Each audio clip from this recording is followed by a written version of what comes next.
ঘেটে ঘ সিরিজে সবাইকে ওয়েলকাম। শুরু হচ্ছে ঘেটে ঘ সিরিজের ফার্স্ট সিরিজ জীবন বিজ্ঞানের প্রথম অধ্যায়। জীবন বিজ্ঞানের প্রথম অধ্যায় থেকে আমরা শর্ট প্রশ্ন দেবই না, আমরা তো বলেইছিলাম শর্ট প্রশ্ন থাকবে আমাদের স্পেশাল পিডিএফ এ। বাট 2 নম্বরের প্রশ্ন কোনগুলো করতে হবে আর 5 নম্বরের কোশ্চেন কোনগুলো রেডি করতে হবে সেটা একটু চট জলদি আমি বলছি, খাতাতে লিখে নাও। এটাই তোমাদের কিন্তু ফাইনাল সাজেশন বলতে পারো। তো প্রথম অধ্যায় থেকে কোন প্রশ্নগুলো মাধ্যমিক 2026 আসতে চলেছে সেটাই কিন্তু দেখার পালা। তো চলো 2 নম্বরের প্রশ্নগুলো বলছি, খাতাতে লেখো।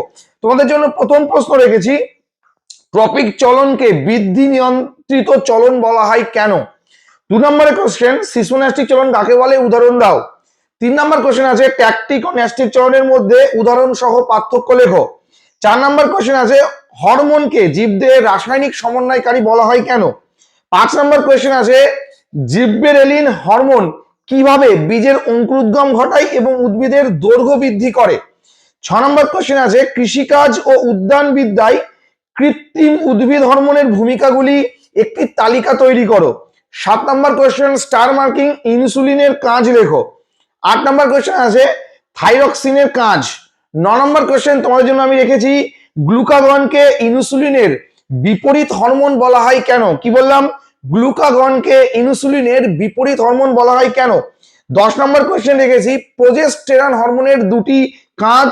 11 নম্বর কোশ্চেন আছে টেস্টোস্টেরনের দুটি কাজ। আচ্ছা, 12 নম্বর কোশ্চেন আছে সাইনাপস কাকে বলে, এর কাজ লেখো। 13 নম্বর কোশ্চেন আছে মাছের গমনে পটকার ভূমিকা ও মাটাম পেশির ভূমিকা।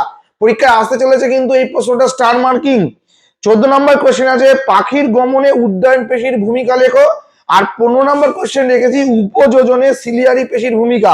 জাস্ট প্রথম অধ্যায় থেকে 2 মার্কস এর জন্য এই 15টা কোশ্চেন করে যাও 2 মার্কস এর জন্য। আচ্ছা, নেক্সট চলো 5 নম্বরের কোশ্চেন তোমাদেরকে বলবো। 5 নম্বরের কোশ্চেন বুঝতেই পারছো, মাত্র দুটো ছবি দেখে যাও, 5 নম্বর খতম। স্নায়ু কোষের একটি বিজ্ঞানসম্মত চিত্র অঙ্কন করে বিভিন্ন অংশ চিহ্নিত করো। আর 2 নম্বর কোশ্চেন তোমাদের জন্য রেখেছি একটি সরল প্রতিবর্ত চাপের চিহ্নিত চিত্র অঙ্কন করে তীর চিহ্নের সাহায্যে উদ্দীপনা প্রবাহের গতি নির্দেশ করো। প্রশ্নটা কিন্তু ভালো করে বুঝবে। তুমি ছবি আঁকলে বাট তীর চিহ্নের সাহায্যে উদ্দীপনা প্রবাহের গতি নির্দেশ করলে না, সেক্ষেত্রে কিন্তু তুমি 5-এ 5 পাবে না।